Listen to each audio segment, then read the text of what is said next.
All right, the Jets are 3-10 on the season, heading into Sunday's match up against the Jaguars down in Duval County. And I need you guys to listen to this stat. They've lost 7 of those games by 6 points or less.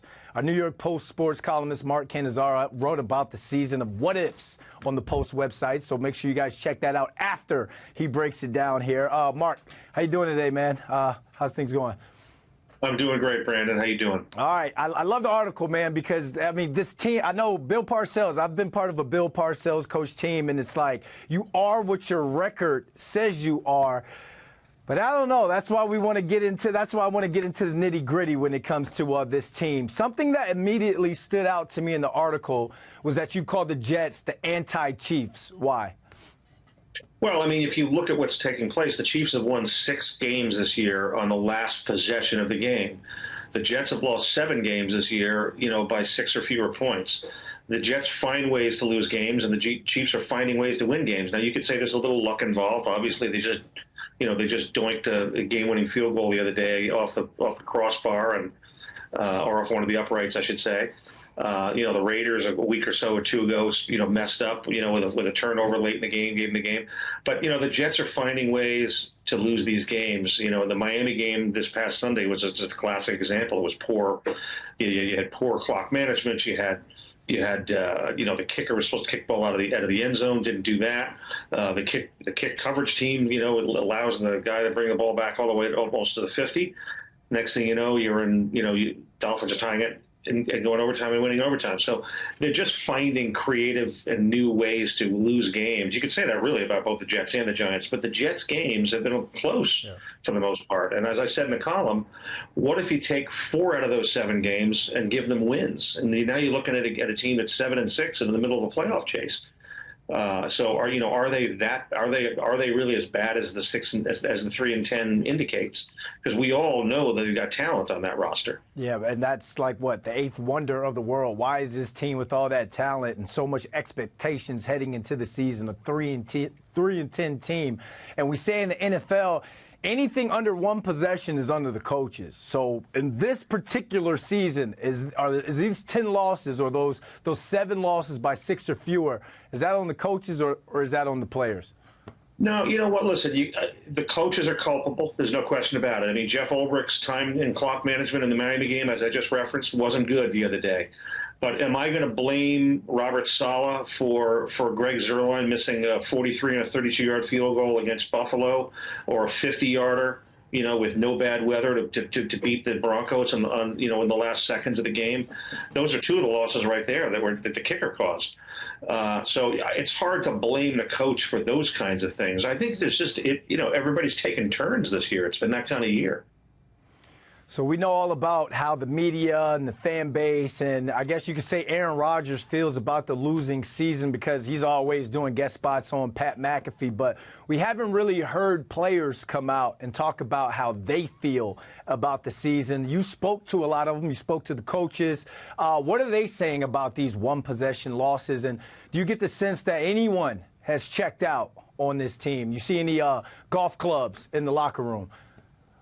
Other than mine, no. But mine are always in the trunk just in case. But no, listen, I don't. That's the one thing I will credit the coaching staff and Jeff Ulbricht, the interim coach, for is this. I haven't seen this team mail it in by any stretch. In terms of the players, the frustration has been growing for weeks. I mean, they've lost 9 out of 10, obviously.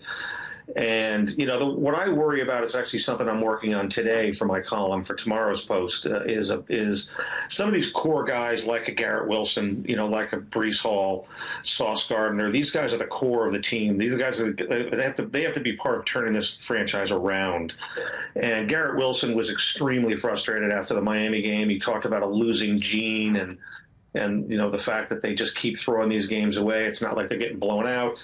And I worry about the psyche about some of these these players, because I've covered some losing Jet teams for years in the past where they've had really talented players who, at the end of the day, at some point it got, the losing broke them down. It just broke them. And I go back, years and years ago to the Mo Lewis's of the world and James Hasty and some of these guys way back in the '90s and stuff. And I hope that's not on the way to what's happening here with guys like Wilson, and Sauce and Brees Hall and whatnot. These guys all have known is losing since they got here. This is the third consecutive year with 10 or more losses that we're sitting in right now. So, these guys have to have the resolve to and the belief that they're going to be a part of the reason they're going to turn it around. I mean, you're talking about three guys that could be up for paydays pretty soon. So when you talk about them only being a part of a losing culture, do you see them going elsewhere? Or do you feel like they're the type of guys, they're glue guys for this organization, and they want to stick around and make this wrong or right? That's a little bit what I'm going to be talking to them about today when we have locker room time, is because that's an issue there. I mean, you may have these guys not wanting to deal with us anymore and want to go someplace else. And, look at what Sam Darnold has become since his nightmare, Jet career. And, there's many examples of that. He's just the one that's most visible right now. So, yeah, I mean, this is a challenge that, that the franchise, when it once gets a general manager and hires a new head coach, presuming that Ulbrich is not going to be, stayed with, which I don't think anybody believes he will. These are the challenges that they face, is to try to keep these guys in the building because, these are homegrown guys who they drafted and scouted and have invested in. And you just hope that these guys, are not broken to the point where they just want out. You mentioned Sam Darnold. We could throw Geno Smith's name in there as well. They wrote him off, but he ain't right back, though.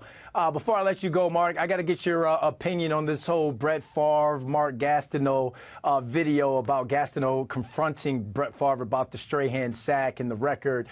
You've covered this team for a long time. You know New York sports. What's your thoughts on the whole, I guess, beef? Well, I mean, I covered Gastineau when I first got into the newspaper business, and he was certainly a very polarizing figure. And first of all, I'm fascinated to see this documentary because that, obviously the sack exchange is, those are the glory days of this franchise, that hasn't had many of them. And all four of those guys were iconic figures in this franchise. As far as the Gastineau thing, I mean, Gastineau is a guy that's had a lot of problems, since he left football. He's had some health issues, but I'm not talking about that stuff. I just mean just in terms of trying to find himself and wanted to stay relevant and all that kind of thing. And I guess when he saw, Favre, that was his opportunity to take it out on him. I thought it was probably unwarranted, in my opinion. And it's fascinating that it was on camera. And the other thing that's fascinating to me was Favre just, put out about a 6-part missive on X, on a social media channel yesterday, explaining the meeting, the confrontation, and it was a very, very well thought out note. I thought, that he wrote about the fact that he wasn't on his mind to try to give the sack record away or any of that kind of thing.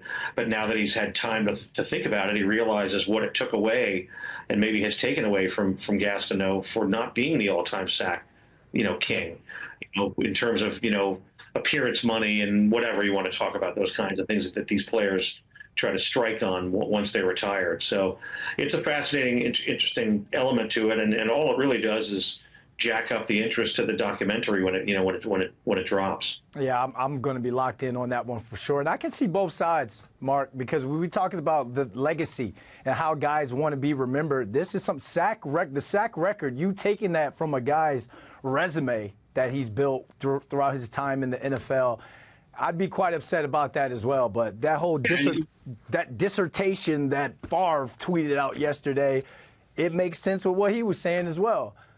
You almost see, I think I sensed in reading what Favre said that he had a little bit of guilt to it. He didn't overtly try to give up that sack, but he did certainly admit that he didn't try to avoid it like he might have in another scenario, a situation in the game, and that game situation didn't really matter for him. But I think there is the integrity of the game issue always with all of these kinds of things in terms of players' effort and whatnot.